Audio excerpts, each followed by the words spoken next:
Show starts in 1 minute.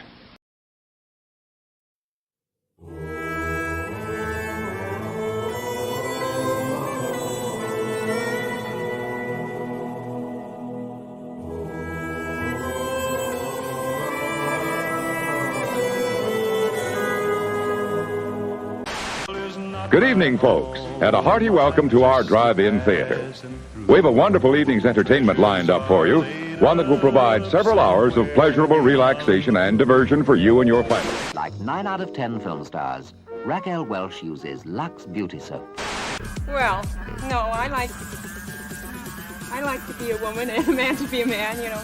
We hope you'll make this a weekly visit. You love the tasty array of snacks we have to offer. Bring your friends. There are always wonderful new pictures to see. We hope you have a wonderful time.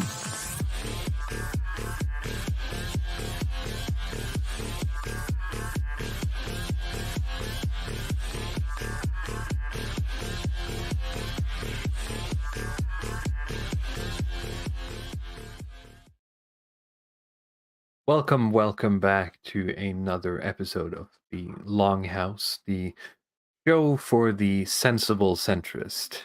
And as always, welcome back, Ludwig Path. How Thank are you you. doing?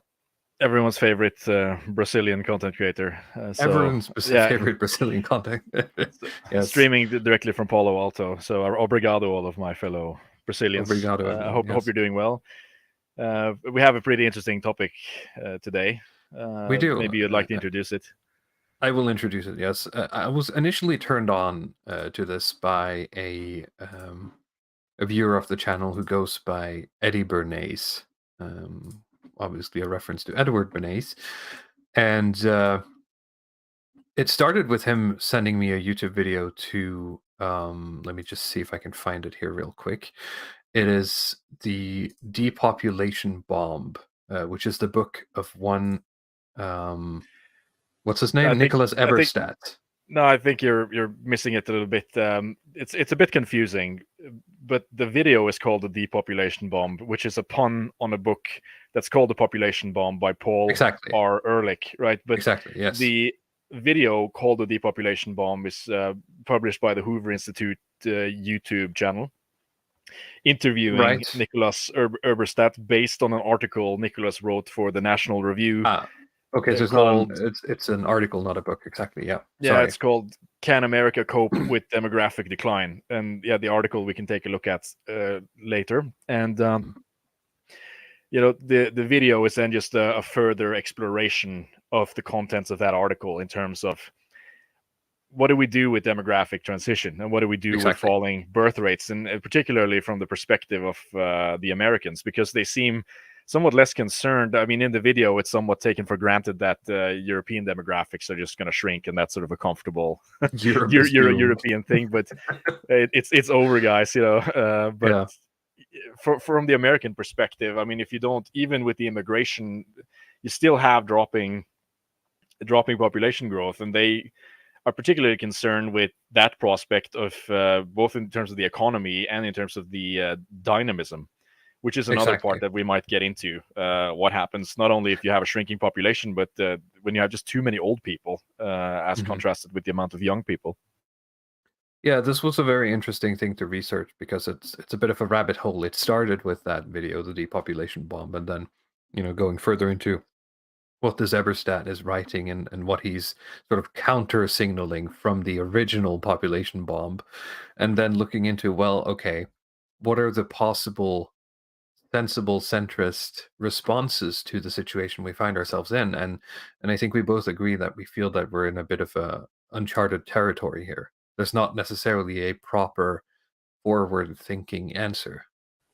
No, I mean, researching this, it gave me a bit of the same feeling I had doing the research on the Richard Dawkins video and looking into evolutionary theory, contra creationism, and so on, and how exactly are people in the sort of dissident sphere supposed to relate to this question, which, I mean, it might seem obvious from the discussions, but you have two different angles on this, which, like, you get this sort of like the guy with the cross-eyed and pointing in two different directions, where on one hand, people are talking about the capitalist elite, these sort of neoliberal elites that want eternal growth. They believe in infinite growth, and because they want infinite growth, they want immigration.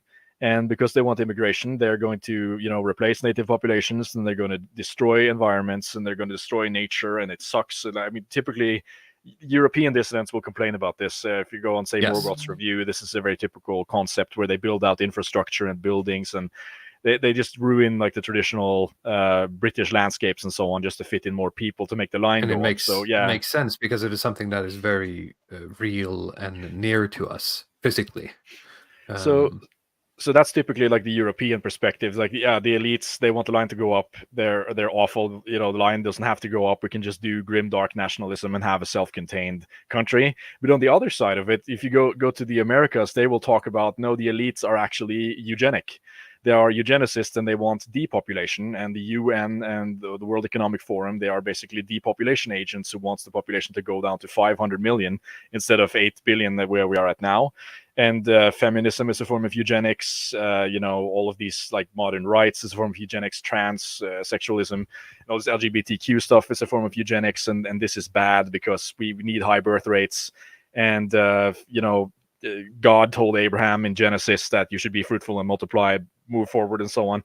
So you have two very contradictory views on this that I'm not really sure how to reconcile these two things. I mean, I could just give like my own sort of eugenic view that I want more of people like myself and less of other people, which is it's not really on the table. Completely agree. But yes, it's since not the last 100 years, but it's not something that's allowed to put forward, sadly. No, it's so far outside of the Overton window that it's really impossible. And even within these two camps, like, you might meet a lot of resistance from let's say like more of the fundamentalist Christian dissidents from the United States and so on.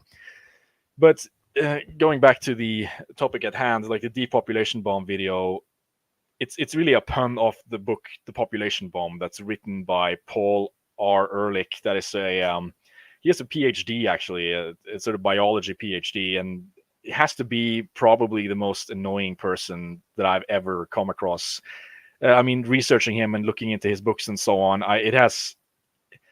it's actually moved me more towards the center politically and just away from alarmism, because I just get so tired of listening to this guy who, I mean, he's 90 years old now. He released The Population Bomb in 1968. And he has just been on a sort of alarmist crusade, basically about how the world is doomed. Everybody's going to die. We're going to have, 20 million, 10 million, deaths in the 80s, and there's going to be millions and millions of deaths of starvation and eco disaster and so on. And he keeps being proven wrong over and over again, and then he just keeps coming back. He keeps hammering the same thing. Keeps hammering the same. So I don't know if you can find if he's right at some point. The little Twitter link that I made a few Twitter posts where I clipped a few interviews. I don't know if we can place them here. Is it the one that it's one that goes to like your channel? Or yeah, like it's my Twitter. Yeah. I'll bring it up here. But yes, him winning the award for most annoying person is saying a lot, considering a lot of the people we highlighted last year. Yes. Let me see here. Luddic Path on Twitter. Okay, I'm gonna zoom in a bit. I've inverted the picture and put some filters on, and the voices are a little bit altered. So I hope that this clip from the 1970s TV show doesn't get us in hot water again. But you never know with YouTube, right? So okay, let's just try it. Yeah, we'll try it. Now, given the population explosion, let alone in this country, what ought the government to do about this? Well, what it ought to do is this. The first thing you don't want to put, I'm against government interference in our lives. You want to minimize that. So the very first thing the government should do is try and take the pressure off to reproduce. There's a lot of pressure in our society now to reproduce. If you're single, people try and push you into getting married. Your wife, you have a bachelor over and your wife says, gee, shouldn't I have a nice girl over? The idea is, nobody should escape. So there's pressure to get married. This is the future the Republicans want, huh? Yes, but I mean, if you pay attention to him, even though he was wrong on so many points, you can really see how much of a tight grip he's had and how much how influential he's been on pop culture, both on yes, high-end intellectual people and on midwits in particular, in his sort of outlook on life. And I mean, the stuff that he's talking about here, all of these suggestions for curbing populations, it seems like all of them have been implemented organically or non-organically on some level of society. So let's keep listening. Young couples, if they don't have children, people say, gee, they must be sterile. They never say, gee, maybe they like good wine and going to the theater and so on. They prefer that to scraping diapers. So there's pressure to have children.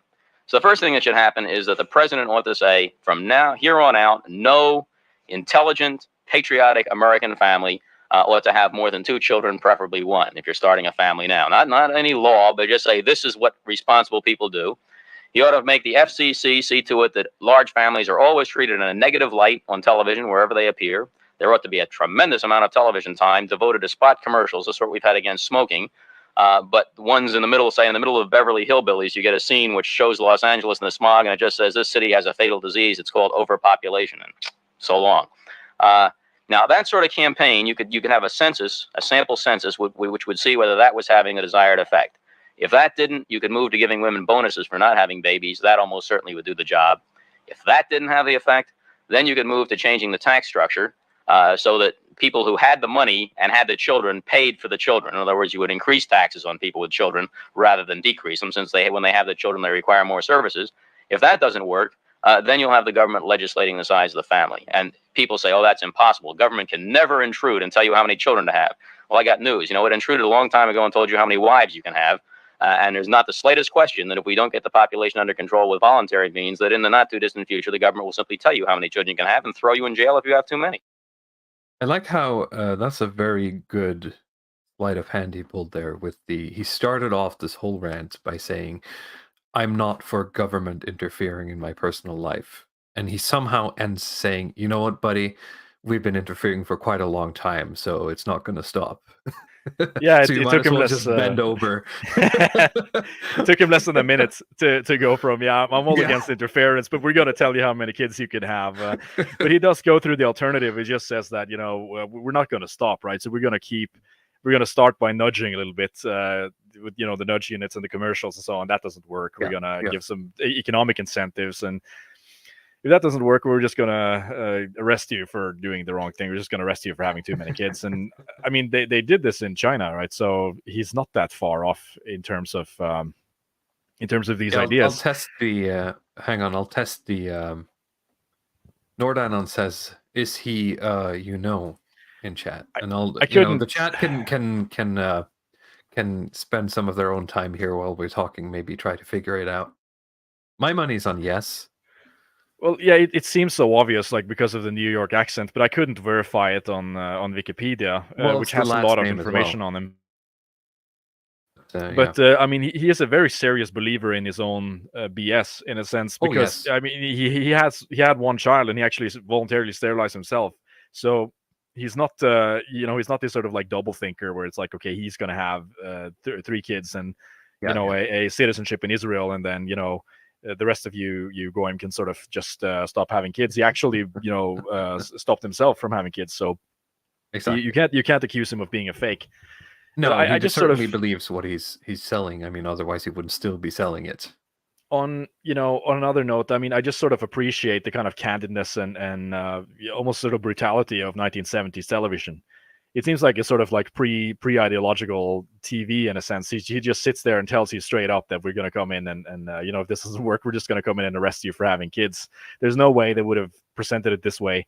I mean, the way I've started looking at it, and it's probably because of the way that my perception has been changed from reading this stuff, and I'm so focused on it. I've started to see so many of these, current year programs, what stuff that the elites are pushing now as a sort of eugenics programs, right? Even stuff like feminism, which he advocates for himself.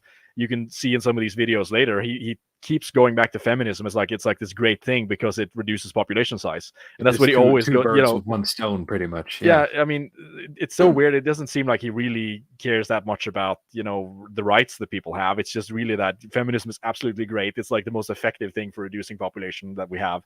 So we have to just keep pushing it, and you can all and that's different because you can present it ideologically. You can always sell it in as we're giving people more rights and emancipation and so on. But what you're getting is eugenics, right?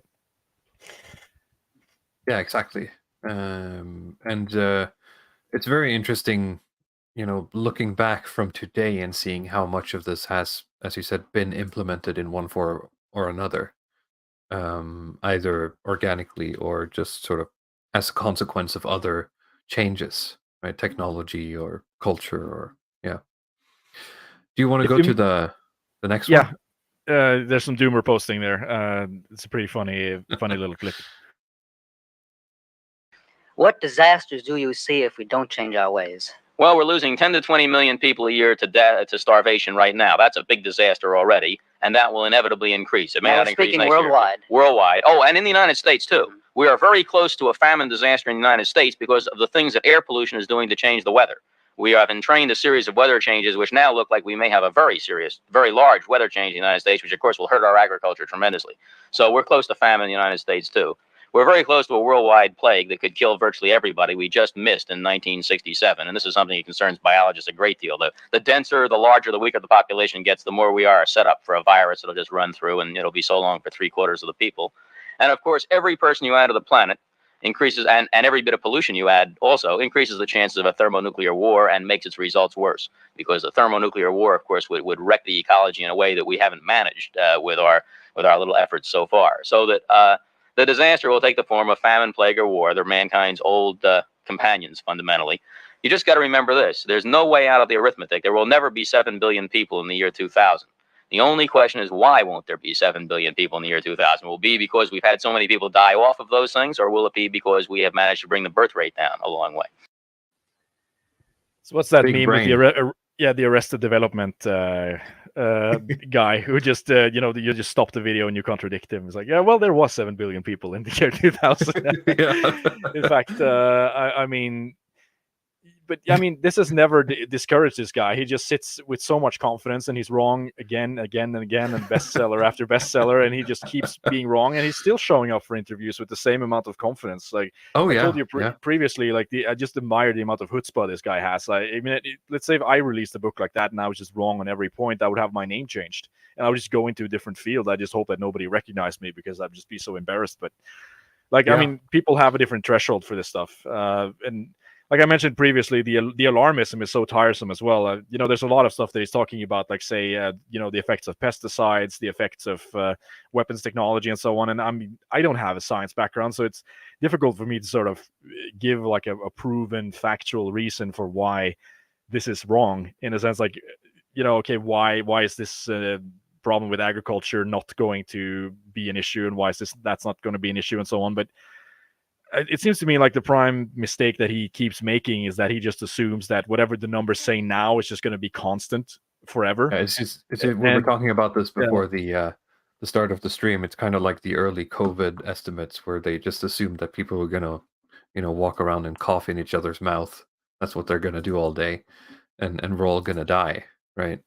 Yes. So the models just have no way of processing that people can actually adapt. Like, people have eyes and ears and a head to think, and even if they're not they don't have PhDs, they can go outside, and you're seeing that all your coworkers are getting sick, so maybe you try to work from home, maybe you just stay home for a little bit, you take your kids out of school. Like, people can actually adapt. They even though people are dumb, they are able to adapt over time. You'll get like a sort of slump when you put in new rules, and you'll see a sort of impact, but it usually doesn't stay like that. It's not like a completely mechanical thing. But you see, I don't know why this is such a common thing with a lot of these PhD types. They keep just making these models to just assume that, whatever's been happening the last 10 years, it has to just go on forever, right? From reality. And I don't mean that in the sense that they can't go outside. It's just that their brain isn't wired to think like a person who exists in the real world anymore, right? No, so yeah, I guess it is like they have the same deterministic view of a human being as they have of a plant. That's the only exactly the only thing I can think about. But I can just give like a quick summary of some of the things that's happening in the in the population bomb. Maybe you'll just put up a photo of the man and something in the background. So I can do that. You had some quotes as well, but maybe we can look at the quotes. I'll just go through sort of a quick summary as to like the general gist of this bestseller here. So he outlines first, sort of, he talks in the intro about like how horrible overpopulation is, and he illustrates it in an example that actually does resonate with me. And I think it resonates with a lot of people that he traveled to India, right? And that's where one of the places where the population has been growing the most. They have a very like low doubling time of populations, and he just talks about like everything is dirty, people are shitting in the streets, every train is crowded, nothing works, people are just like falling over each other, and it's a fucking nightmare. And this is going to be like the United States in the future if we don't do something. And like there's a part of my brain that just kind of like likes this, but again, it's a little bit too frank, it's a little bit too raw for any modern literature.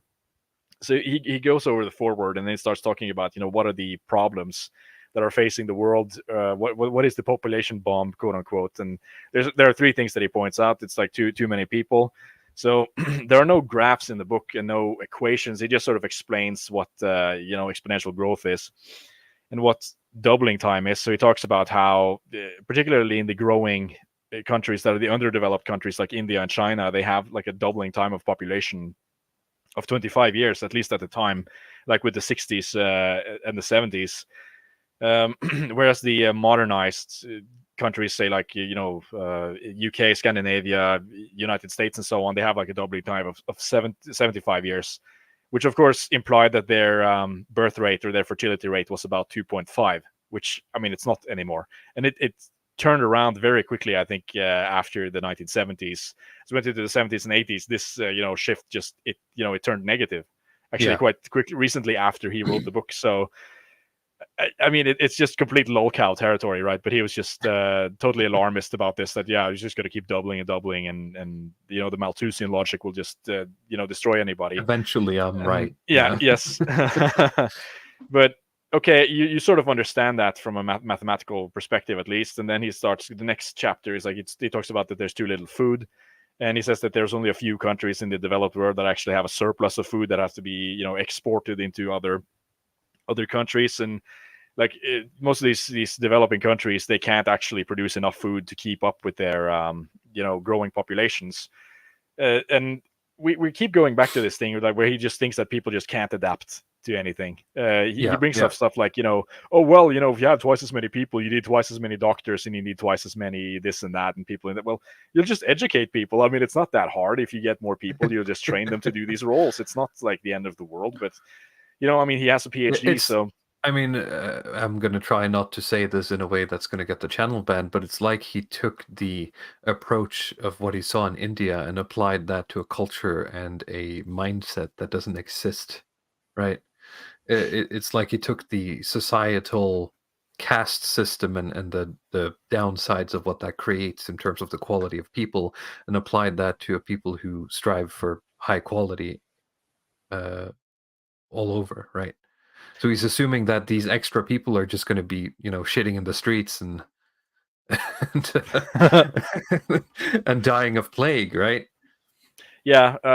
Again, it is pretty silly, but there is some parts of the brain that just likes alarmism, right? It is something that really and it gets you grant money. So a lot of grant money. The third point that he points out is the eco disaster, which I think is the most valid point that he has, where he talks about all of the animal species that have gone extinct, and that there are certain resources that are finite, that it's going to be like a big problem to deal with, and how we're getting more into global warming territory, even though the whole kind of global warming package as it's being sold in, it wasn't formulated in the same way. It's a lot more slick the way it's being sold in now, but he's getting onto some of the same points, which are, I don't agree with all of it, but it's more valid, I think, to point this out than the other 2 points that's sort of based on a kind of like shorter time frame of data. So in the next part of the book, he goes through some scenarios as to how this is going to work. Just quickly summarizing, it's really, okay, you're going to have rapid population, it's going to outstrip the food supply, and it's going to lead to mass starvation and famine. That's the one thing that can happen. He said, he talked about the horsemen of the apocalypse, Scenario number 2 is overpopulation. It's going to lead to decline of living standards and overall decline in well-being. That it's, I mean, this one is, I think, is a little bit more accurate in a sense. When you look at the world the way it is now, it's there is a decline, I think, in living standards and in sort of the general quality of the food that you can get and the produce that's being created and the crops that's being made because of all the technology that's being implemented to accommodate the large need. So I mean, you're noticing this everywhere, whether they put but is that a result of overpopulation, or is that a result of mistaking this technological replacement, like mistaking that it would be the same quality as something that is human made, right? Well, I don't know. I mean, you could say that this is capitalism. It's just capitalist incentives and trying to, how much sawdust can you put in the hamburger before people will notice, in a sense. But I feel like a part of this has to be driven by overpopulation. When you look at the increase in like total population on the planet since the early 1900s, there has to be some level of like, okay, we have to kind of stretch what we have to meet the global needs. So it's the like, demand is too large for the companies to keep up ethically, basically. Exactly. Like if you're going to like drop the pesticides and do everything organically and use all that space, then it's just not enough with the current technology we have. So this is, this point is slightly more valid. It's really more of a slow decline point. And the third point is that the global ecosystem will be severely damaged as a result of overpopulation, and it's going to lead to extinction of species and a decline in biodiversity. And well, it is kind of true. There are certain problems that have appeared, like you have species that have gone extinct. Some of that is it depends on your predisposition. If you're a deep ecologist, like this is very saddening, right? I mean, if you're but let's say if you don't care about that stuff, there are other problems as well, like say like the decline in certain bug populations, the decline in bees that can fertilize pollen and so on. There are issues associated with that, economic and engineering issues as well, not just from a deep ecology perspective. So let's see here. Those are the scenarios that he points out, and then he basically goes more into listing the type of solutions that he wants to see, and he summarized a lot of them in the 2-minute video clip. So it's family planning would be one, of course, feminism, like female empowerment as being like one of the most powerful tools for population reduction. More funding and research into birth control, more sustainable development. I mean, this we're still seeing, right, with the sort of eco cities, the ESG stuff. ESGs and the World Economic Forum. The 5-minute cities. Fifth industrial cities, revolution. You'll own nothing and you'll be happy. The great resets. Yes. Let's say trying to address some of the root causes. Such as like poverty as the cause of population, lack of education, lack of access to healthcare, which is, I mean, it's very interesting. He just wants to have foreign aid, but not to increase the population. He wants to make people like more educated so they'll stop having kids.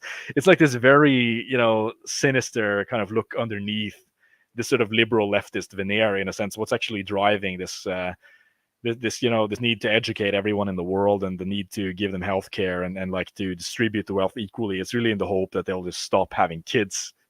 It is so international aid, it's a bit of the same point where you have to just give them money and try to nudge them in the right direction to sustain populations and so on. And the last point is basically the policies that he mentioned, like the tax incentives for women to have less kids and punishing people who have too many. I mean, if you bring up the quote sheet here, we can get to one of the more funnier parts of the book, because he goes into trying to outline how to build a grassroots movement around depopulation, in a sense. And like he has this organization, let's see what it's called here. It's called like Zero Population Growth, this ZSG. Let's see. Need to just go to the table of contents. I'm looking at something called What Can You Do? Grassroots movement. Yeah. No, it's the quote later, but it's the organization is called the ZPG, and it's been renamed. I'm just going to Google it. ZPG. Zero Population Growth, that was the organization. It's been renamed in 2002 to something else, but he just, he has an organization already lined up for people to sort of lobby and try to deal with that. He advocates writing strong letters, stern letters to your congressman about this. Positive reinforcement to media figures try to push and nudge and reinforce talk show hosts to talk about overpopulation, commercials, TV shows you should always talk about overpopulation and so on. And the last point is basically proselytizing to friends and associates, which is really like the most funny and annoying parts in this book. If you scroll down to the how to proselytize header from the table on the left there, you can he has like a one paragraph for like every group. How do you talk to this person? How do you talk to that person? It's like, I looked at this how you. This is great. I don't, maybe you want to read. Should I just read this? Just read it out. Proselytize friends and associates. Sorry, before we start, I got a super chat here from Glow in the Dark for $5. He says, population doomers would use images of females and female cam ladies as a way to waste males' time and energy. That is certainly an interesting take. It's not impossible that they view proliferation of pornography as a way of reducing population certainly growth. I mean, anything that can work, right? There's sort of no means that are too extreme for these people. So okay, proselytize your friends and associates. At no small risk of being considered a nut, you can do a lot of good by persuading your personal acquaintances that the crisis is here, that something must be done, and that they can help. What follows are some specific suggestions for arguments that may help in certain circumstances. They are classified on the basis of a target individual. The target already has 8 kids. Emphasize that the need for family limitation was not obvious before. Point out that the target surely would not behave that way today. Target should now encourage others to do as I say, not as I do, not as I did. Remind him that if his children follow his example, he'll have 64 grandchildren to buy Christmas and birthday presents for. Well, bring it on, Paul. Target is childless. Emphasize that Target is paying through the nose to raise other people's children. Praise the Target for his selfless devotion to mankind, even if you're a suspect that the Target is sterile, and Target should encourage others to do as I do. If the Target has 2 children, suggest that 2 is plenty. If more are desired, suggest adoption. Point out that if Target really loves children, more good can be done by adopting a child who has already been born. Target will have the pleasure of rearing the child. The child will have a good home. If the Target decides to have further children, suggest that the Target is doing it for personal satisfaction, not out of the love of children. Jesus, that last one is dark. Ooh, yeah. Target is an extreme conservative. Point out that overpopulation breeds conditions in which communism and big government thrive. Explain that larger numbers weaken, not strengthen the United States. Report that China and other communist countries have realized this and are moving to limit their populations. Remind the Target that the United States fought World War II with a population of less than 150 million people, and that the future wars will depend more on firepower than manpower. Do you hear that, all of you libertarians listening to this? If you have children, they'll just work for the government, and they'll pay taxes, which is going to increase the size of government. If he wrote this in like 2020, you have to own the libs by sterilizing yourself, basically, because more people means bigger government. So keep it, snip it, basically. Target is extremely liberal. Emphasize that the rich are getting richer and the poor are getting poorer, both in the United States and the world as a whole. Declare that as long as population continues to grow, this disparity will worsen, and if the goal of a fair deal for all will recede. I like how this is just more and more becoming just say whatever, dude. Just lie, just say whatever you need to get. There's no consistent, there's no first principles argument. Just just jujitsu your way through them. Yeah, it's pure power politics and convincing. Target is a deeply religious Catholic. Cite the support of religious leaders of all faiths for the need to limit populations. Point out that it is mainly a question of technique of birth control that divides the Catholic Church today. Show the target Dr. Thomas's statement in Chapter 4 and his letter and that of Dr. Parnell in the appendix to indicate how informed Catholic opinion differs with the hierarchy. Quote to target from Dr. M. H. Mothersill's book, Birth Control and Conscience. Quote, there are religious leaders today in the 20th century who strain at the gnat of artificial contraception and then swallow the camel of overpopulation, poverty, famine, crime, and the conditions which lead to war. And then they say peace, peace, when their outdated pro-nationalism they have induced conditions such as that there can be no peace. Target says there... Sorry, what?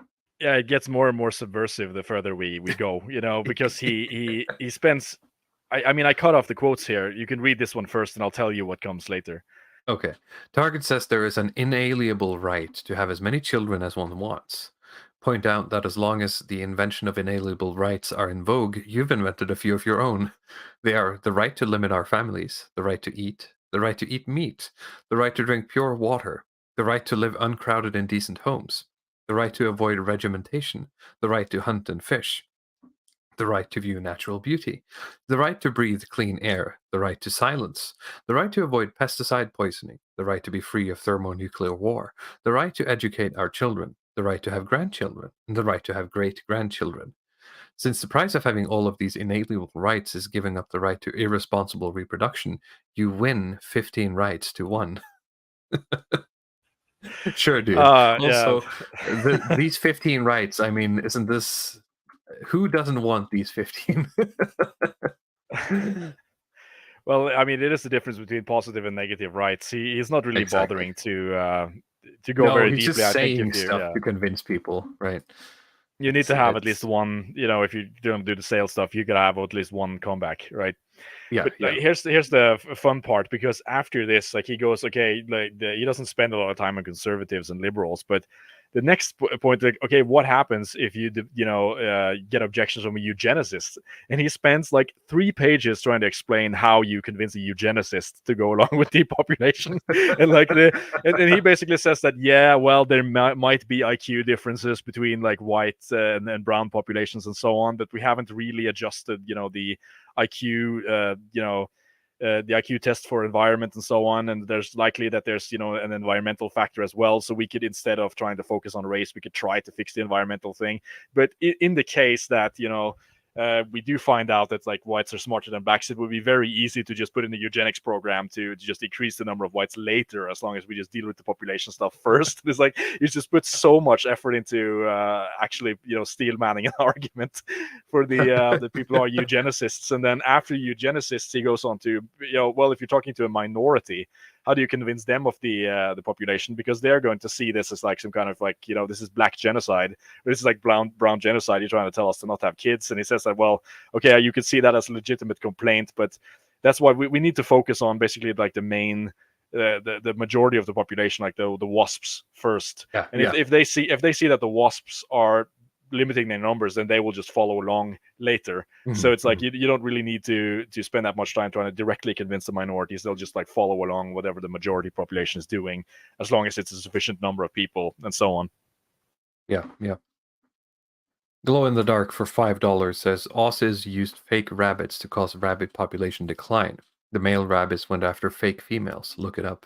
I think I've seen that before, and there's certainly some of that going on. There's certainly, not to get all like Psych 101, but there's certainly some of the mouse utopia experiment going on that is causing a lot of issues. I mean, this is a very multifaceted issue that we are at today, but I mean, we'll get to that in a moment. So, I mean, yeah, this is it is sort of a summary of the book. It's not that much more interesting, but you could just imagine living through the 70s if you are in some of these populations with the more let's just say the more intellectually inclined, or the people who are like now the shit libs, the sort of upper layer of society.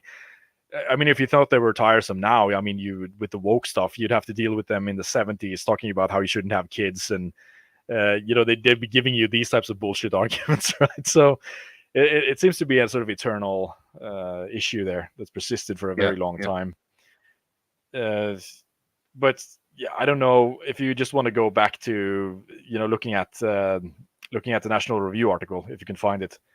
Yeah, I think we should do that because, I mean, obviously here in 2020, 2023, God, we can all laugh at him for having, failed. I'm out of free articles. I think it's because I'm running this in like a protected browser. Is that true? Let me try opening this and something else. I didn't know you'd been on National Review before. Maybe you could open. I didn't know. No, it's because I opened it in like a private browser, so it just blocks me. Okay. Well, in 2023, it's quite easy to say that he turned out wrong, right? Yes, I mentioned to you before during our research of the columnist and the statistician. Sorry, he's just a statistician, I think. Hans Rosling, who did his sort of career tour in the 2000s and the 2010s, basically disproving this lie by illustrating through the stats that we have that once the nation sort of modernizes, once they get access to healthcare and contraception, the population growth actually becomes a problem. And it's not just happening in Europe, it's happening other places as well. So now we have in 2021, Nicholas Eberstadt. I don't know why it's not showing me all of the. Can I see the title? Can America cope with demographic decline? Is the title. And this is what was the basis for the video or the interview he had with the Hoover Institute. And, yes. So maybe you can zoom in a little bit. It was a lot more interesting than I thought it would be. It took a while to get going, but once it did, yes, it was very good. Sorry, is there anything you wanted to highlight specifically here, or should I just? No, we could just try to read through a couple of the paragraphs and try to discuss them as they go. Yeah, I'm just gonna pull up something here while we're at it. See here, there. Right. Okay, there it is. Revitalization won't come from government. In theory, it should be perfectly possible for a modern society not only to maintain prosperity, but to increase it steadily in the face of pervasive population aging and demographic stagnation or depopulation. Whether the United States can in practice continue to flourish in the face of such trends is another question. The formula by which the US ascended to its current status of the world's wealthiest society and sole superpower was predicated on over 2 centuries of continuous and exceptional population growth, unique among Western countries in tempo and scale. Today, America's population is 2.5 times larger than on the eve of World War II, 1940, 3.5 times larger than in the lead up to World War I, 1910, and 10 times larger than just before the Civil War, 1860, and 300 million persons more populous than the antebellum nation. But that old familiar formula is in trouble today. It is no longer clear that the US can count on indefinite geometric population growth to power its way into the future. Sooner or later, continuing American population growth of any kind may not be in the cards either. As the figures come in, sorry. So yeah, just commenting along the way here, because I don't know exactly how much he goes into that intersects between the interview, but he does explain that the population growth, it's not just a product of increased births. It is it's really a product of an explosion in health, which is death prevention. People who live longer and people who are able to get treatments and healthcare for diseases that they previously would have died from. That's the same argument that Rosling has in his talk. That's the reason why it explodes, but then it sort of settles. Yeah, exactly. But of course, you have a health explosion, then, like I said, it does end. So there's this misunderstanding there as well, which is something that I think I forgot his name already. The population Ehrlich also Ehrlich, missed. yes. It's not just births. It is actually more people surviving into old age that's causing this phenomenon. So yeah, you can just go on. Okay. As the figures come in for 2020 and 2021, it is likely that the US will see its slowest years of demographic growth to ever officially recorded. But this is an aberrant blip, a demographic shock from the terrible COVID pandemic, which caused deaths to spike and also temporarily depressed birth rates. Far more important for America's population prospects are long-term trends in fertility, since births to date have accounted for the overwhelming majority of new entrants into our population each year. America's famously robust immigration patterns notwithstanding. I don't have any American immigration numbers, but I think there's quite a few people immigrating into America. Anyway, there are, of course, a lot of immigration into America as well, which is causing the population increase. But they, of course, fall into the same slump of decreased fertility rates once they move in there. Of course.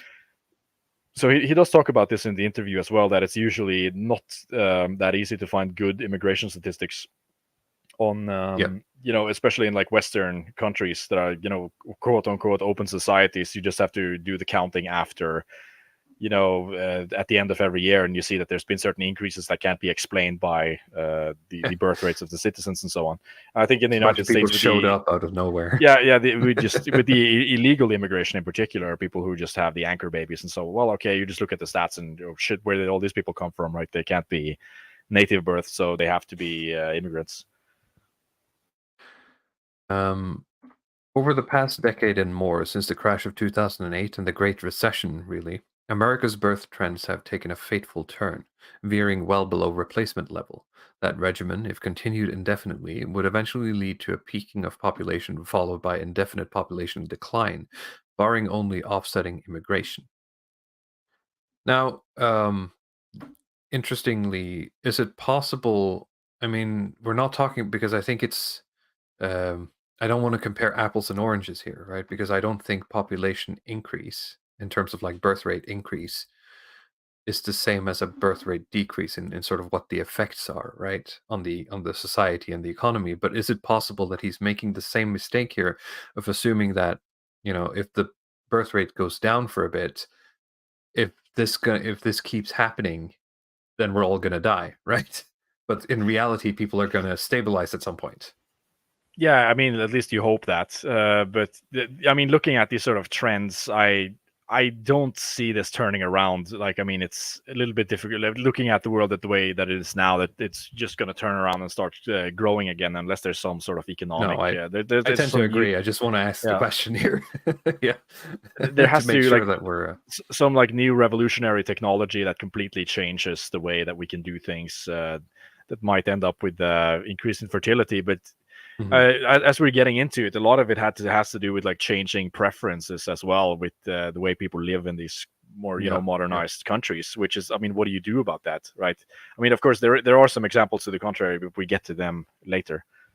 Yeah, America has experienced sub-replacement fertility before for a number of years during the Great Depression, then again for most of the 70s and the 80s. But U.S. fertility levels have never before fallen as low as they are today.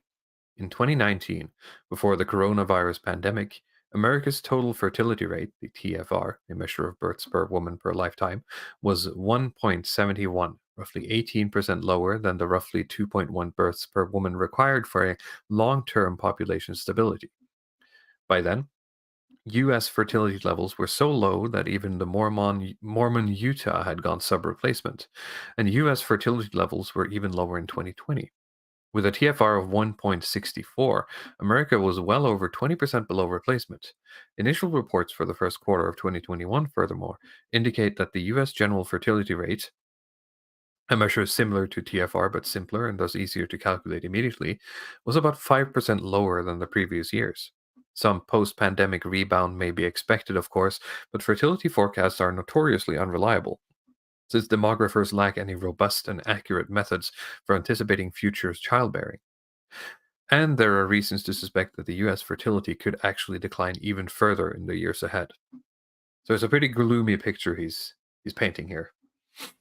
Yes, but I think it is the truth that we have to, in a sense, come to terms with. At least that's been my experience. Like looking at the population increases, when the population increase has been, it's been growing so much for so long. In the sense, there has to be some type of correction. So I think, we can do things in our spheres to try to make sure that we replace ourselves and maintain a high replacement rates, which we absolutely should, and I will advocate that. And you want more people like yourself, but the general trend is going to be shrinking in the years forward. It's going to be austerity and shrinking. And it's something that we just have to brace ourselves for.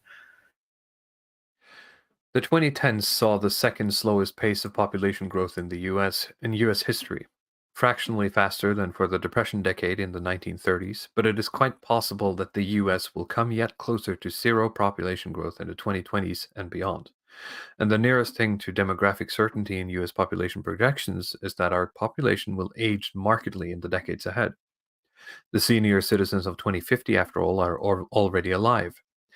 Over the coming 3 decades, by the Census Bureau's reckoning in its main series projections, America's 65-plus population will grow much faster than its younger age groups, and in fact would account for over half the country's total population growth between now and then.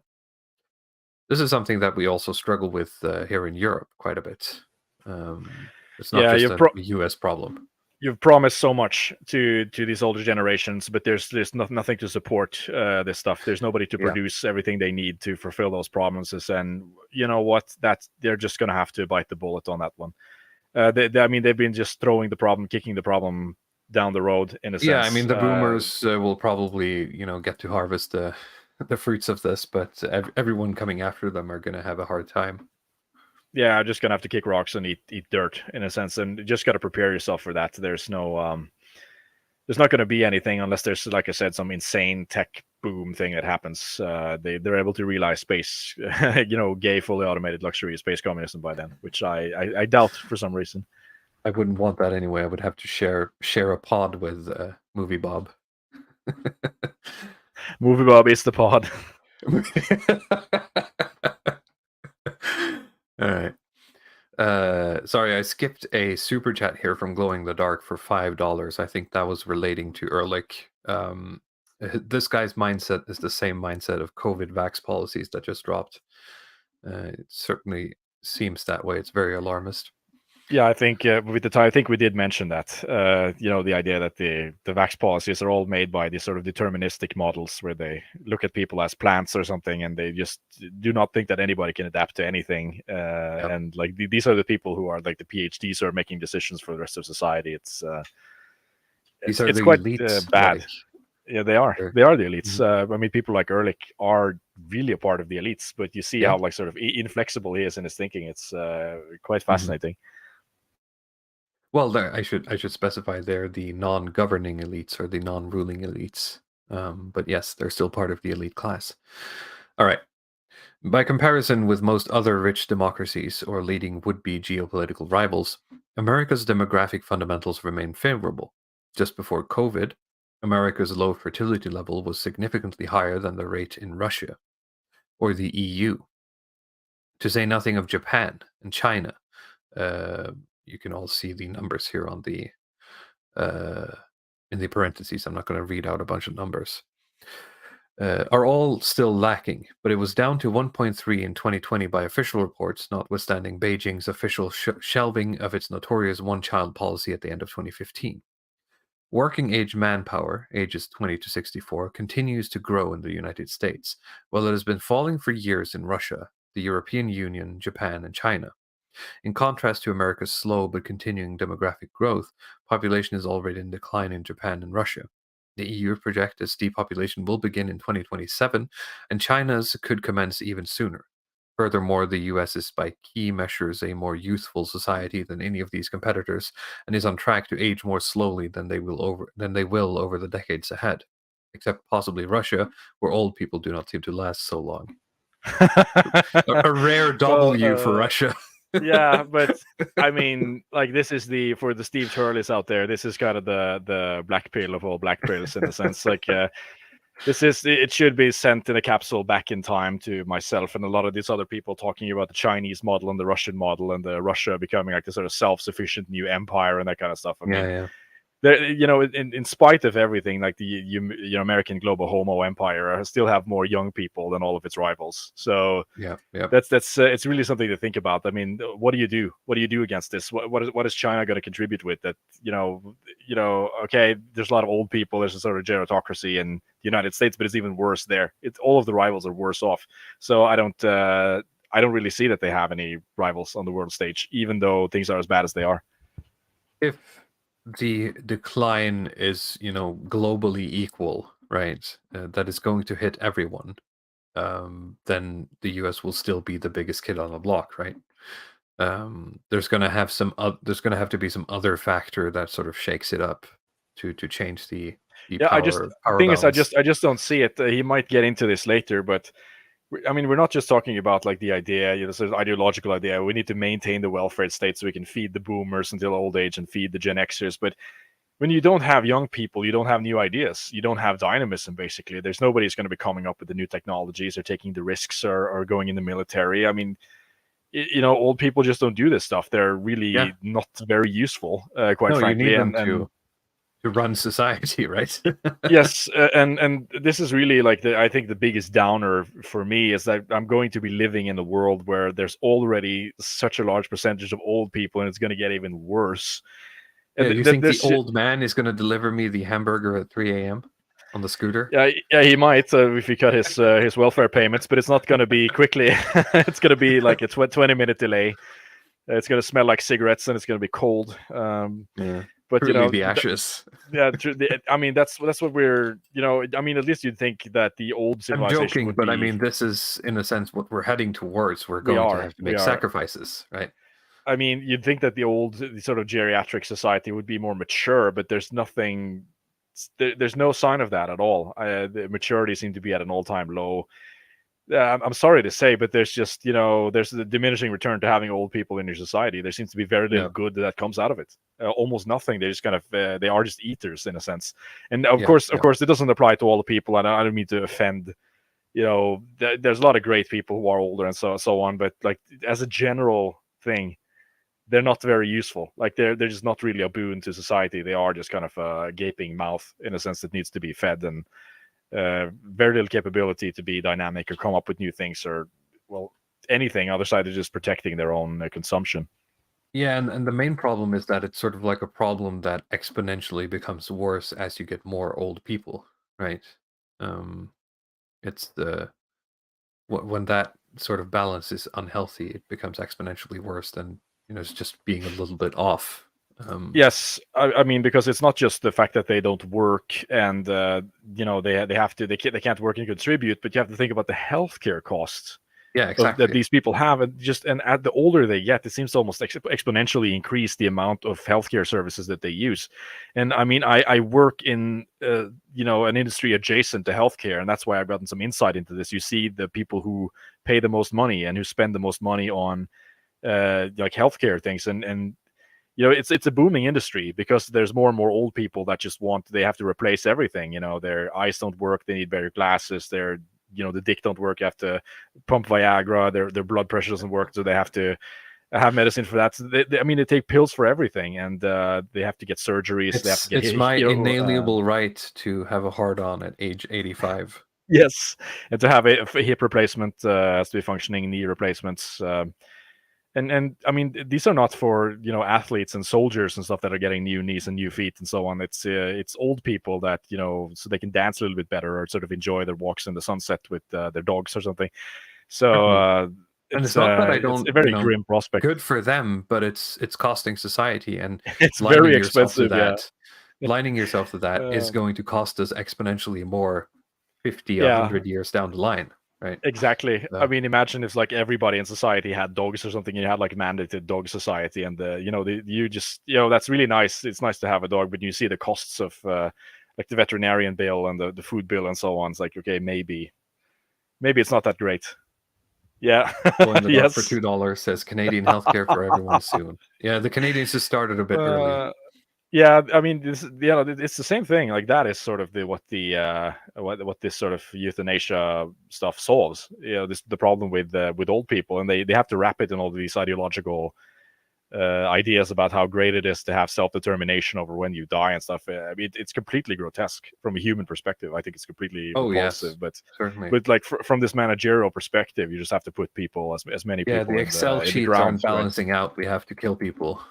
Yeah, the models show that if we nudge people, into the grave a little bit earlier, we can save X amount of money. And I mean, it probably works. It probably works, but I find it probably works. But I don't want to live in a society that sees that as the solution. I would rather attack the problem from the other end, right?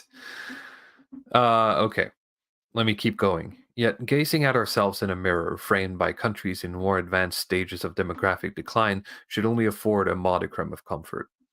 If we look at our own circumstances plainly, we should recognize that we are not nearly prepared to capitalize on the opportunities for material advance that could have weighed to societies such as ours.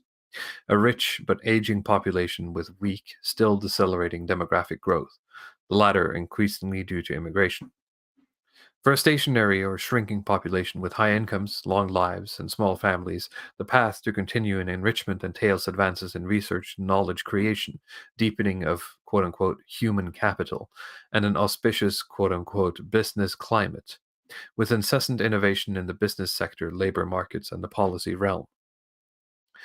These desiderata could generate new human potential and assiduously unlock its economic value, even as society gets grayer and smaller. Healthy aging, unquote, and a live longer, work longer principle would figure prominently in productivity gains in such a world, as would improvements in general education and skills, more business and labor market dynamism, and increased budget discipline. Ongoing social policy reforms would also surely figure prominently in the scheme. This is kind of what we talked about here with sort of a managed decline here, right? Yes. And I mean, they're talking about labor market dynamism. It is just slashing. It is just cuts. But I mean, it's good. It's good for us. You know, it's actually really good for us. For someone like me and you, where you're gonna have less of these kind of social programs, and you're gonna need less of all these qualifications and stuff. You're just gonna have to take whatever you can get in terms of you have to teach people on the job, pay people less. Whoever shows up is just able to do it, and I think it should be that way, right? Reality is going to rear its head at some point, and people will have to sort of, as you said, correct back into a more natural way of operating here. It's just sad that this is potentially the way it has to be, right? Agreed. But while maintaining and increasing prosperity in an aging and shrinking society is certainly possible, it is by no means guaranteed. Decades of accumulating social and political dysfunction have left America less favorably poised for, and perhaps also less capable of seizing, the advantages of the new demographic era ahead of us than we were a generation ago, when, ironically enough, we happen to enjoy a more youthful population structure and more vibrant demographic growth than we do today. On the right side, knowledge creation may still be proceeding apace in the United States. It is devilishly difficult to measure. And wealth creation, which is much easier to reckon, continues at a remarkable pace. Earlier this year, American private wealth topped $140 trillion. Although that achievement admittedly reflects a decade and more of easy money policies by America's central bank, the Federal Reserve. Yeah, I would be hesitant to use any sort of economical line go up way of measuring success here, because I think the money's all fake and there's no money in the banks. Yes. So it's all fake. It's all debt. I'm sorry, but it's just fake. Fractional reserve banking is a thing, and the Bill Hicks line. The economy is fake. Yeah, what are you going to do when the decline settles in? I'm going to pay it off with the fake money. Okay. Yet dynamism in our economy and society is on the wane in some significant and easily verifiable respects. Simply put, America's revitalizing churn is heading down. The ratio of startups and new enterprises to total establishments has been declining for decades, as has the net rate of new jobs created by these new businesses. So too the mobility of the population as a whole. On the eve of COVID, the percentage of Americans who changed residence was barely half as high as it was 30 years earlier. Assessments, well, I mean, Americans are fucking wild. They move like 10 times, like 12 times during their life or something. Yeah, I know, but he says it used to be even worse, right? Yeah, that's what I'm thinking. This is a metric of dynamism as well. I never thought of it like that. I always thought it was just complete insanity, but apparently, I mean, if you're younger, you move more, right? So, yeah. Assessments of a country's overall business climate are inescapably subjective, but some of these suggest that America's has palpably worsened over the new century. The Heritage Foundation / Wall Street Journal's Index for Economic Freedom, for example, has dropped the US to 20th place in its ranking, below Canada, Denmark, and the Netherlands. down into the category of mostly free economies. Yikes. Well, I mean, yikes. No good. But interestingly enough, he talks about the new businesses because there's so much emphasis on the Silicon Valley meme culture. Jay Burden, I'm gonna move. Yeah, the 23-year-old mover rears its ugly head again. Ultra radical centrist says, "Love me, IQ shredders." Yeah. But with all the emphasis on all this kind of startup culture and the Silicon Valleys and all these early 20s teen billionaires and so on, I mean, statistically there is a decrease in startups. There's just like this kind of hyper focus on this small group of these sort of Sam Bankman-Frieds in the middle of everything, but it doesn't really represent the general trend that society is going in. No, well, what's also strange is the sort of the move from, you could say, natural quote unquote idea and job creation through like innovation into this sort of strange incubator Silicon Valley treadmill that sort of just buys up every new idea and puts it into one of the top FANG companies, right? You just get some capital from some Saudi billionaire, some fucker in Qatar or something, and you just put that in a fund and just like shit out all these sort of startup apps, and one of them succeeds for like a hyper inflated evaluation, and you just take the money back again. Fake economy at work again. But it's Going in the dark for $2 says print money equals more wealth. Now he gets it. He gets it. It's not that hard, Spoken people. like a true Keynesian. Yeah. Okay. American health progress and educational advances have gone badly off course. The 2010s were a lost decade for health in the US. Between 2010 and 2019, according to official figures, life expectancy at birth rose by a grand total of 0.1 years. The opioid disaster and the attendant deaths of despair calamity erased any prospective gains that those years might otherwise have promised. By 2019, America's life expectancy was 2 years short of Portugal's, Western Europe's poorest country, over 5 years below Japan's, and almost 6 years below Hong Kong's, the world's leader in life expectancy. Well, I wouldn't trust the Chinese on a lot of the statistics, but Hong Kong's is probably a bit more free, so... 3 decades earlier, in 1989, the gap between Hong Kong and the United States was less than 2 years. So the rest of the world has sort of moved on, but the United States have been lagging behind, it seems, as he's saying. Also, what's the deal with, like, people are posting beavers? What is that? The beaver gang thing. At least I saw that the Jay Burden group had updated the... Updated the name. So there's some internal joke. I just need to read 300 Telegram messages until I get it. But I noticed there was a thing, at least. So, okay.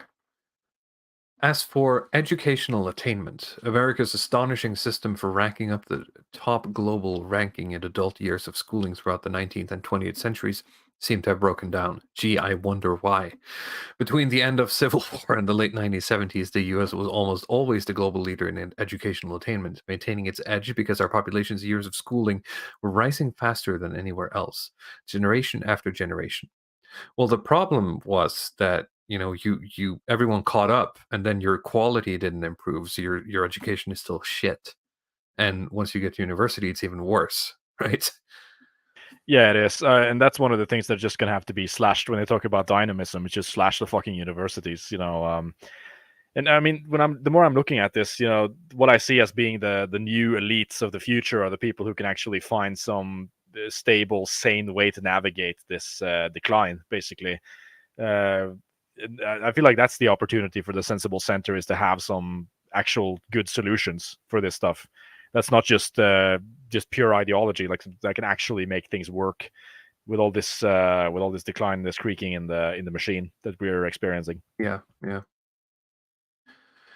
Between where was I? Between the end of the Civil War in the late 1970s, the U.S. was I read that. In the early post-war era, educational attainment for American men and women was increasing by about 1 year each decade. Alas, over the past 2 decades, adult educational attainment has been advancing at scarcely a third of that historical pace, even as other countries manage to surpass us. Just why this sharp slowdown occurred is still a puzzle, but the consequences are clear enough. Among other things, flagging US adult education attainment means less economic potential, and that slowdown is already constraining our national income by trillions of dollars each year. I think he's making a bit of a progressive whoopsie here by assuming that, if we can just get everyone to have a college degree, then it'll just work out. Right? Big mistake there, bro. Yeah, I think so. Glow in the Dark for $5 says, conspiracy time. I think the reason Elon gets more rope is that they hope he will create a market or expand a market that might match their spreadsheets. That's possible. I don't have the numbers for like who is invested in Tesla. I mean, I'm for sure like Vanguard or BlackRock have their hands over all of it, but with how much, I'm not sure. But I think they're desperate, after some guy to just come along and invent some new market or something that they can make money off of. I agree. Because there's not a lot of them. No, there's a lot of push, and I say that, from my perspective and from the people I know who work closely or within the industry, the ESG stuff is quite a booming economy, but the problem or market, but the problem is that, this is all fake value, right? It's just, you have to have some market in place to make money off of it using ESG.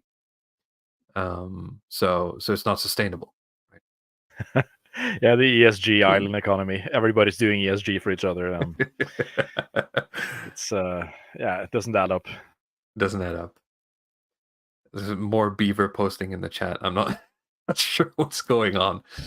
In an aging society with a slowing population growth, making the most out of our existing manpower, including older workers, is of the essence. But America is also failing at this task. The most recent Bureau of Labor Statistics monthly jobs numbers put the country's work rate, employment to population ratio, almost 6 percentage points below its year 2000 level. That would work out to a national 14 million job deficit. Despite the rebound from the depths of the COVID emergency, overall U.S. work rates today remain below their very lowest level from the Great Recession. And as it happens, the most severely affected component of the labor market is precisely the group that an aging society will increasingly depend upon, the 55-plus contingent.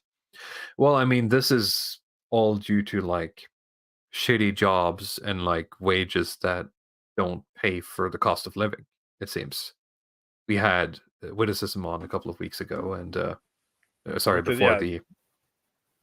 the Dave Ramsey stuff, and with the Dave Ramsey to talk stuff. about this issue here with there has to be some correction here, with the stuff to actually get people to work, because you can't have the candle burning at both ends. No, you can't. Somebody's gonna have to work, and if you treat people a little bit better, then that's what you have to do, and you can't just tell them to man up or whatever. No, it's part of the sacrifice. It never works. It requires humbleness on both ends, and if you don't, you will be humbled by the forces of nature at some point. Work rates for older Americans were one of the few bright spots in the U.S. labor force tableau in the recent past. From 1993 to 2008, these rose by more than a third. But 55-plus work rates stagnated during the long recovery that followed the Great Recession, gaining just a percentage point between 2008 and 2019. Employment rates for older workers remain further below their pre-COVID levels than for younger workers. And unlike younger counterparts, 55-plus work rates have basically flatlined since last October, notwithstanding continuing economic recovery and the rollout of COVID vaccines that can make working safe again. When or whether these older Americans will return to the workplace remains an unanswered question. Yeah, the boomers are cashing out, right? The boomers are cashing out. A lot of people have said that that's kind of the part of the reasons for the recession, is that there's so many of these slightly more qualified boomer workers that just retired during COVID lockdowns. Yeah, they figured that they don't want to go back. So with their economy, they can probably just, their personal economy, I mean, they can probably just retire and live off of that. So you can surf it out and then just screw it. Why would you want to go back? I mean, if you have to keep like boosting yourself. To stay at work and dealing with this increasingly dissatisfied customer base and all of the insanity that's going on, all of the pressure to conform. Precisely. With the, like you said, the ESG, environmental stuff, the diversity quotas and so on. Fuck it, just retire. But the work patterns of younger Americans offer scant consolation. the backbone of the U.S. workforce is still the so-called prime age male cohort, men 25 to 54 years of age. But the current prime male work rate is 2.5 points lower than it was in 1940, at the tail end of the Great Depression. And in 2019, a supposed boom year, their work rates barely matched the 1940 levels. For over half a century, prime age men have steadily been exiting the labor force, and not necessarily for a lack of work. Today, there are actually far more unfilled positions in the private sector than prime age men neither working nor looking for work. Many millions of these openings do not require any higher education or specialized skills. And we're back to the Dame Ramsey thing. Something is not matching here, right? The author, it's a nice segue, because the author Eberstadt has written a book that's called Men Without Work, where he does explore this entire problem of like, why are young men not working? I don't have a summary of that book here, but it's at least an interesting note. Mm-hmm. We'll go for a little bit further. Oh, this is, you talked about, okay, so you want to go to the photo here. Maybe we can quit until the next paragraph, and we could look at some of these the other links that you brought in. Yeah, because I think we're all pretty aware of the challenges facing us, but what sort of seemed to be the more interesting discussion here is what to do about it. But I'll read the last paragraph. Budget discipline and social policy reform are necessary for maintaining prosperity in an aging society, but America appears to have no appetite for either of them.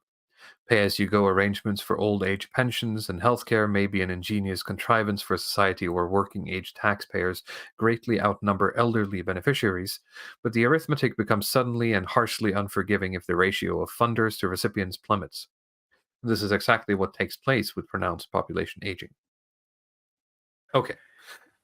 So, I mean, just to comment on what comes later in this article, he does talk about, both in terms of, Wall Street and, Washington and so on, how it seems like everybody's completely blind to this, which is interesting because, nobody was blind to the population bomb, in a sense that everybody was, getting active and trying to do stuff to reduce population and try to implement stuff here. But like with this kind of maybe Nicholas Eberstadt doesn't have the prime negotiation skills that Ehrlich seemed to have in convincing his peers. It needs 20 respec into 20 more points in alarmism for his character to make it work, because he's not being heard.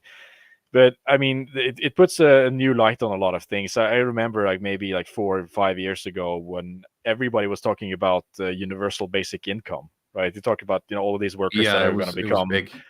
That are going to become obsolete because of all this AI and stuff, and we can't, we don't have anything for them to do, so we have to have UBI. And looking at it now, it's just what a ridiculous idea. We need more workers than ever just to do stuff, and so we could just trash that idea immediately. So it's the last thing that I worry about is really artificial intelligence and this kind of other stuff. There's so many jobs that need to be filled. It's just getting it to a level where people are actually willing to come out and work and seeing it as something valuable and something that's not a complete waste of time or less preferable than all of these digital distractions that they're engaging themselves in. Certainly. Glow in the Dark for $5 says they don't train people and they want experience walking in the door. Old people go back to work.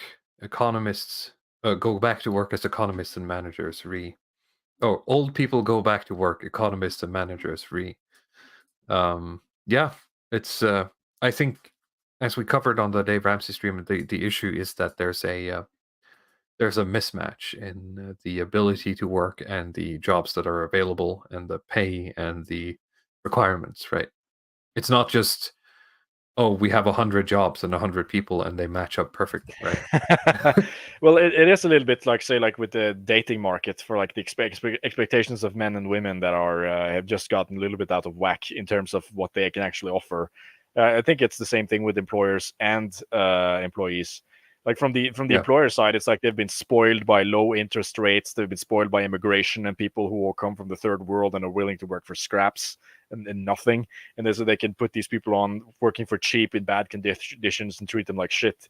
And on the other side, you have all of these younger men who have just been, coddled by the system, and they sort of expect to be coddled at the workplace, and they're not willing to make any sacrifices, and they feel like they can just sort of coast on money and on their parents' support and so on. So it's a very painful sort of the situation. neat argument is compelling when the alternative is, to get yelled at by Shaniqua in the McDonald's while there's like frying oil all over your pants, right? And you get like $5 an hour or whatever. Right? Yeah, but I mean, my view is that you just have to slash a lot of this diversity garbage, because I think that if some of these incels, I mean, we'll assume at least the ones that are not incompetent, because there's a lot of those who are not full of psychological illnesses, but some of them who have slightly more agency, who genuinely make a real decision to say that I'm not going to participate in this because I don't want to be yelled at by Shaniqua. If they're able to, say, make their own restaurant, they can make their own business where they can just have like a boys only club, or actually look forward to going to work because they're they've sort of made it themselves. It's not some kind of structure that they have to fit into, and they can deliver value through that service. And I think that's it's a much more attractive proposition, in a sense, to have this sort of piratical band company instead of something that has to go through the HR regime. Yes, certainly. Now, I really need to go get some water. Can we do like a minute break, and then we'll do, look at possible solutions and what people are doing to combat this when we get back? Yeah, no problem. I'll take a little bit of water as well, so maybe I can answer some chats too. Sure. You can all bully Luddic Path for a couple of minutes while I get some water. Yeah, please do.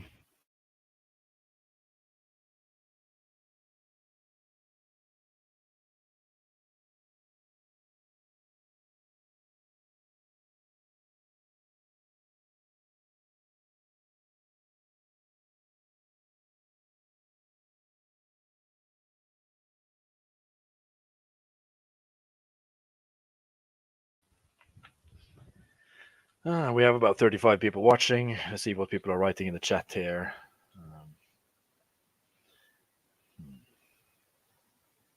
Solutions. Alternative Avenue says, additionally, vast majority of managers are absolute trash at training.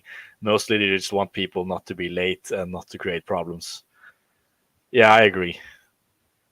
I mean, you'd think that management is a sort of simple thing, but you look at the gallery of managers that you've dealt with in your life, and the people that are actually available there, they're total shit. I can't believe the amount of dog shit managers who are out there who get paid a handsome amount to do the job, and they just do the bare minimum of just sitting with the spreadsheets, noting who show up and who's there, and just jotting down some superficial stuff, balancing the books a little bit, taking some phone calls, and they'll just sit in their office.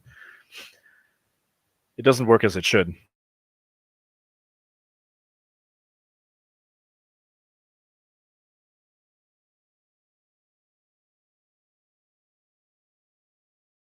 Yeah, people are talking about violence in Minecraft is the only way to solve the problem.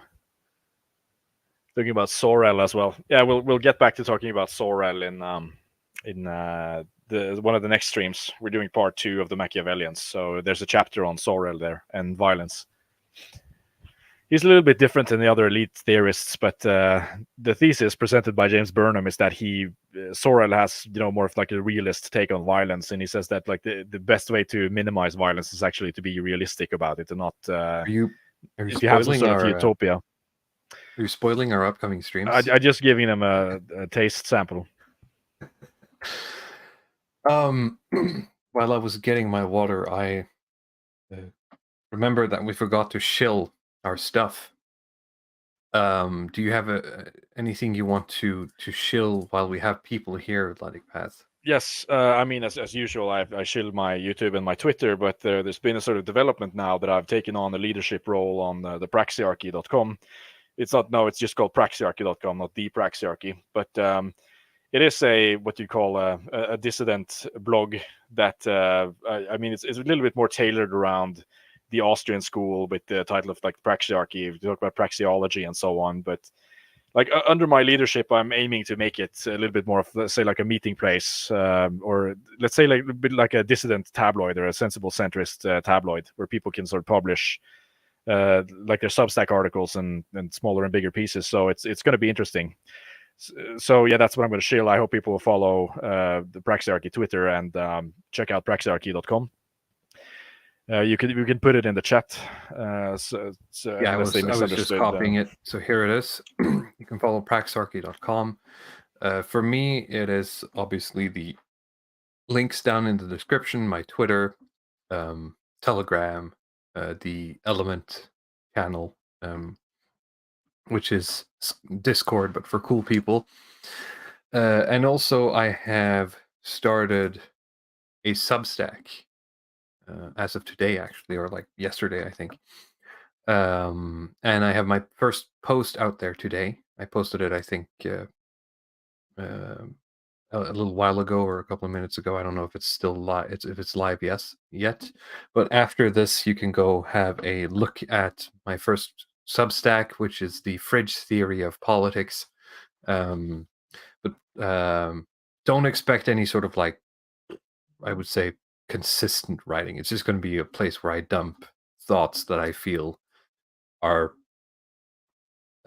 more personal or not fit for streams. I've decided to kill, or YouTube, I suppose, and the sphere as a whole have decided to kill the video essay as a format, it seems.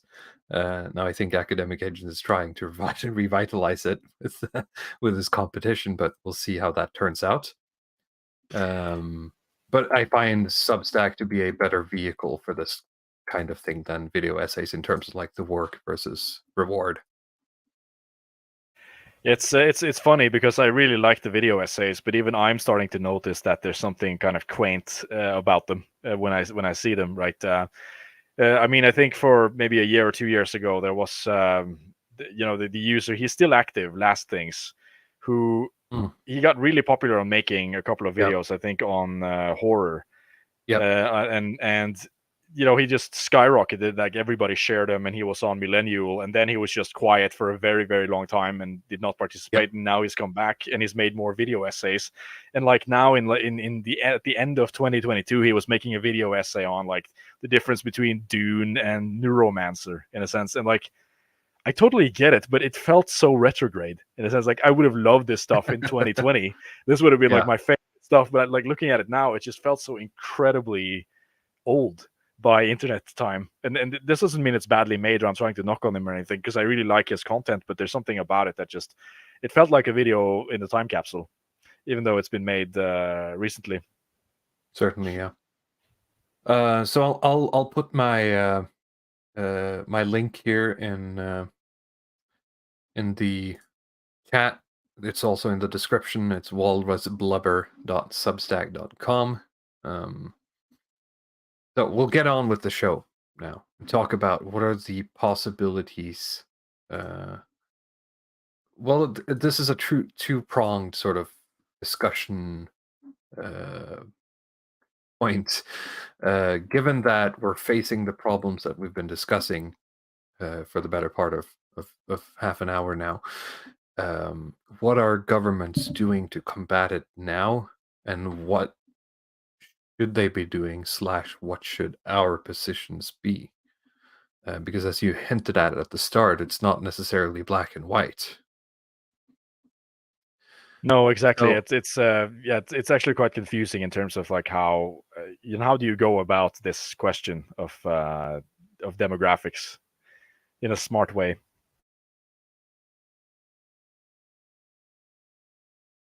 Sorry, just sneaking in, chugging some water. The first thing I wanted to highlight, we're not going to read all of these articles. I'm just going to try to summarize some of them. And I have more of them open now, so I don't know which one of the tabs I'm sharing. Here we go. This one is called How to Fix the Baby Bust. And basically what it ends up talking about is how you can improve the fertility rate in a country, and it highlights a couple of countries that have been successful in this. And here is Nicholas Eberstadt mentioned again, actually. Let me see if I can find the data points that I was looking for. Can I see it here? No, I can't find it. But the idea is, and this is something that we'll see time and time again, is that the powers that be, so to speak, the elites or the people writing these articles, argue for a sort of managed population growth. The idea isn't that, okay, we're going to attack the problems that lead to population decline or a decline in fertility rates, sorry. We're just going to shore up the existing system with government programs to basically artificially improve the birth rate. So let's say one argument would be that women's liberation, women in the workforce in the sort of rate and the ferocity that they are today hurt the birth rate because women are working, they don't have time for kids. All right, so the idea is that you can shore that up with free daycare, for example, and other government programs that help women stay in the workforce while also having babies. And this is the sort of been the golden child of these people was Sweden. You can see Sweden, our fertility boosting role model. And here we see that the Swedish-born fertility rates have stayed quite high. Now, for those of you who are zooming in, I'll try to zoom in for you here, but we'll get to that. This seems to be a bit of a skewed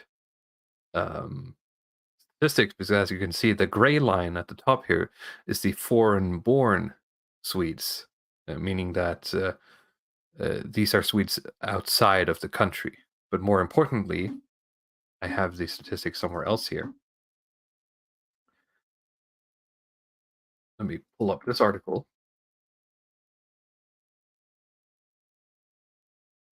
Highly fertile women from Africa are the secret to the Swedish birth rate.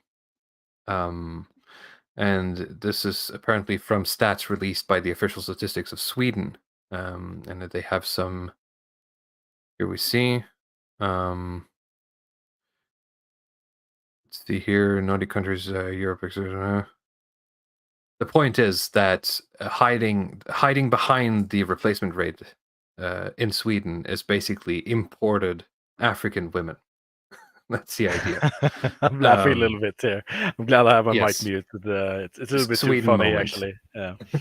It's I mean, it's this Scooby-Doo meme, right, where they pull the mask off the guy. It's like, empowered women, like free daycare, the democratic, social democratic policies fueling a replacement rate, and you just pull the mask off. It's like importing African baby machines. But I mean, there's a lot of dreams that are being crushed here when you look a little bit more critically at the at these programs and how they've just failed on every account. Especially from the social democratic hope that you can somehow give women free daycare and free this and free that, and that's going to shore up the fertility rate. And maybe a little bit, but you see it in Norway as well, right? Eberstadt talks about this in the video that started this whole thing. And I think I have to just read this because the interviewer, Peter Robinson, says, population growth is slowing. It looks like a permanent new trend. Soon enough, the population will begin to sinking to remain a prosperous, vibrant economy in these circumstances. We need to do this and this and this, and we're not doing this and this and this, which brings us back to the first question. Why don't we just get the birth rate back up? If the federal government is so good, I would almost be willing to argue that the only thing the federal government is any good at, and that is spending other people's money. Why don't we just encourage higher birth rates through various forms of subsidies, tax relief, and so forth? And Nick Eberstadt's reply is, again, to quote you, Nick, incentives to boost birth rates are likely to be costly and to elicit only modest and perhaps fleeting demographic results. How come, and we have experiments attempting to subsidize increases in birth attempts in attempts to subsidize in one way or another, They're taking place in Singapore, France, Hungary, I think Sweden as well. So we must know something about these experiments and the results. And Nicholas Eberstadt responds, well, we've seen results of the experiments. I will give you my reading on them. My reading is not uncontested because baby bonus programs have got a lot of proponents in Europe and some here in the US already, as we saw in the other articles. My reading is that it's very expensive for temporary passing blips in infertility increase, which will then lead to subsequent slumps.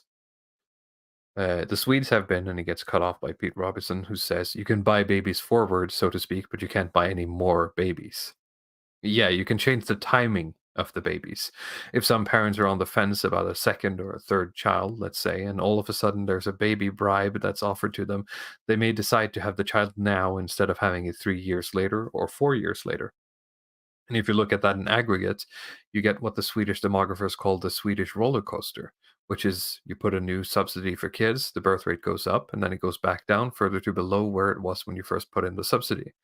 Because you haven't changed people's mentality. You haven't changed people's desire about their family size. If you really wanted to get into the business of turning women into baby ranchers, you'd have to do something about the opportunity cost of their time. So maybe you'd want a program that involved, let's say, 50% of the GDP. I don't think anybody's going to be proposing that anytime soon. And I mean, I have more links, but that basically leaves us with the question, what do we do? How do we encourage births? How do we encourage a society that values births? And how do we encourage women to have more kids, basically, as a society? And what should be the sensible, centrist, schizo online right-wing response to this? Because it seems when I try to pin it down, it's all over the place. And as you said, there's a difference between Europe, there's a difference between America, and it's hard to say whether you should just go, full on eugenics or if you should go the other way, right? I mean, I think academic agent has pointed this out as well, that even in Iran you have this issue of dropping birth rates, and Russia you have the same issue of dropping birth rates. So there's like none of these 2020 black pill schizo solutions of importing a theocracy of Orthodox priests into your social democracy to have them change the policy. Like even that's not necessarily going to work. So it's I mean, you're tempted to go into this super fatalistic Spenglerian doomerist stuff that it's just going to decline until it doesn't. Like people just become dumber. That's the solution. People have to be like what is it, the fellahim or something, the term that he has for like these farmer people who just live off the ground. I know what you're talking about. I don't remember the name, sorry. But I mean, tempted to think that that's like kind of the only. It's just going to go down until it turns around. But hey, we're forgetting kind of the. I guess this is the one piece that doesn't fit, because he talks about Israel in this article, right? And he says that they are actually a first world country that has a positive birth rate in spite of everything. So that is kind of the one data point that flies in the face of all the fatalism, is that they have women who work, they have women in the army and so on. They still manage to have a increasing birth rate and an increasing population. So, but he also says that this is from the culture. I mean, he points out that even people who aren't Orthodox Jews are having replacement rate children. At least in Israel, they are having that. Israel. I mean, if in the United States, they're not, right. So they seem to have like a zeitgeist that it's different than what you have in the rest of the West. But I do think Ubersoy made the video on this as well, where he talked about how it seems like people in Israel seem to be they're becoming more right wing over time for some reason, instead of more progressive, which seems to that's what's happening everywhere else in the developed world.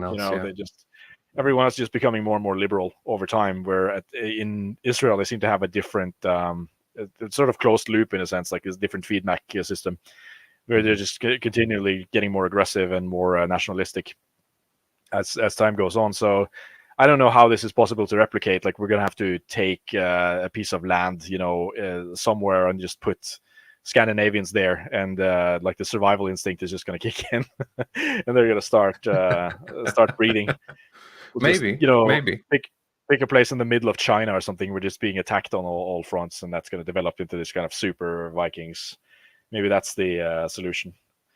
I mean, I'm not above like this, even though I try to be more centrist. I'm not above thinking in these sort of like insane LSD terms in terms of what could have been done here, because a lot of these kind of sane, moderate economic incentive stuff, it doesn't seem to work at all. It does absolutely nothing to change people's attitudes and how people perceive things, and it's just like this kind of surface coat of paint that doesn't really address the problem at all. No, and a lot of people in chat were saying, like Nordanon says, take away women's rights. And that's certainly a based and red-pilled way of saying it, but let's try to be realistic for a moment and say, how do you implement that policy in a way that doesn't lead to spreading economic destabilization? And if you do, how do you deal with that destabilization, right? But the thing is that Israel has that, right? Israel has women's rights, but they don't have the birth rate problem. Exactly. So then it's easier, at least for now, to look at, okay, but these people are doing it within the system that currently exists. How are they doing it, and how do we replicate it, right? And then we can talk about, step by step removing the women's rights stuff, right? I mean, if that's what we want to do. Now that I'm saying, thinking, right? Yeah, I'm thinking about what I'm saying here. It's like you have this sort of boomer con, but it's got a neoconservative talking point that the only reason to be unhappy with the Jays is because you're jealous, and like maybe at this point, maybe I am jealous. Right? Maybe they actually did figure out how to do something. Ban contraceptives. That's a possibility. That's certainly a policy, and it doesn't have as big of an economical impact as just wholesale removing women's rights. And I'm not trying to say that you shouldn't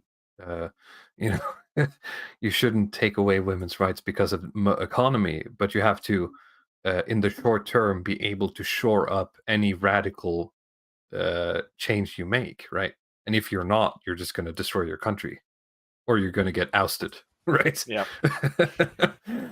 But I think we do. You have to sort of encourage baby farms in a sense. That's kind of another thing, because it's not going to be. I don't imagine it being in the way where, okay, now you have the average woman who will have 1.5 babies, and we imagine that we're going to lift the entire sea level in a sense, so that the average woman is going to have 2.2. I think you have to focus on, go with elite theory in a sense, to say that, there's a certain amount of women who are like, there's going to be this kind of prime birthing women, and sort of focus on what you could do to make them more active and make it more kind of lucrative for them to have a lot of kids, and find structures where that could work. And that might not be like, it really hurts to say that, but that might not be within the frame of like standard monogamous relationships. I mean, I'm just throwing ideas out there, but I don't know what you think. I mean, all of these are good potential ideas, but if the ultimate problem here is, well, it's only going to create a roller coaster, right? You have to attack it at the core issues. We're left with like, either we have to just go our own way, right? As you said, everyone in our circles should be having 3 kids, right? Or at least 2. And then just sort of try to ride out the storm. Yeah, And, I mean, that's at least for the private. What can you do about this? If we're writing the depopulation bomb book, then what can I do? Well, try to not shit on people who have more kids.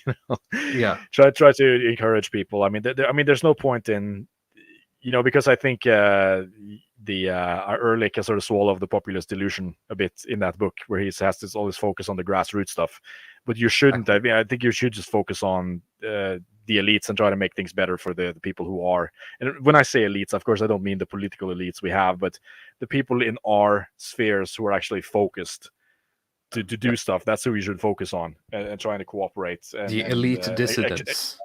Accelerate that instead of just how can you encourage these people who don't do anything? All of these, let's say, like these quote unquote incels, or the people who are who can't get out of their mom's basement and so on. Like there's no point in like trying to force them, try to push them over the edge to have one kid. Just try to make it a little bit easier. Try to focus on the people who are actually ambitious and want to go into the future.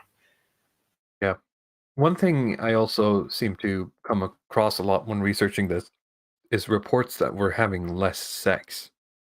So not only is the sex we're having usually contraceptive, right? I'm talking as a population as a whole, but we're having less of it as well, meaning that there's less chance for babies to be made, obviously. And this goes for singles and married and everyone. The younger generation seems to be having less sex than in the older. What's weird is that they seem to be and very disturbing is that they seem to be having just as much sex when they're underage, and they're having it earlier. But they're having less of it in the adult sense, right? In the let's make babies sense. Yeah, I mean, there's probably a lot behind that statistic. Instead of just looking at it as an average, like there's certain trends of clusters of people that do different things. But of course, just having more sex, I'm not sure if that's going to solve the problem either. If you still have all the contraceptives and all the no, certainly not. You know, all of these other technologies. But there seems to be something. There seemed to be something in the mind, as you said. It's a zeitgeist thing as well. And I think even Eberstadt in this interview at one point says, you know, that the solution to this isn't necessarily to ask a demographer. You have to ask a novelist, right? You have to ask a Tolstoy if you want to know why sort of the cultural malaise has seemed to hit the West in that way.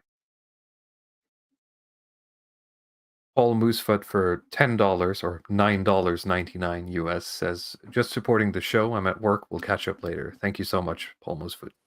Very generous. Thank you. Yes. Okay. I don't know where we ended up there. I'm still sort of trying to map this out in my head. But I'm starting to feel sort of emptied here, and I'm not sure if we should go on any further than we ought to. Yeah, I think we've covered a lot, and I don't know how much good is going to come of speculation. You know, we could sit and make these imaginary castles and all of this technology and stuff, but yeah, it's only fun for so long. Yeah, it is. So thank you all for watching. As I said earlier, I have a Substack now. I linked it earlier in the chat. It's in the description. You can go read my Fridge Theory of Politics article and yell at me in the comments section because I'm stupid. You can follow Luddic Path on Twitter. You can follow him on YouTube. And you can check out praxarchy.com. Or is it Praxarchy? I think it's Praxarchy. I've never. I've heard it pronounced one time. Praxarchy, but it's spelled with a CHY. So praxarchy.com. If I'm going to spell it out loud. Until next week, have a wonderful time, and we'll see you then.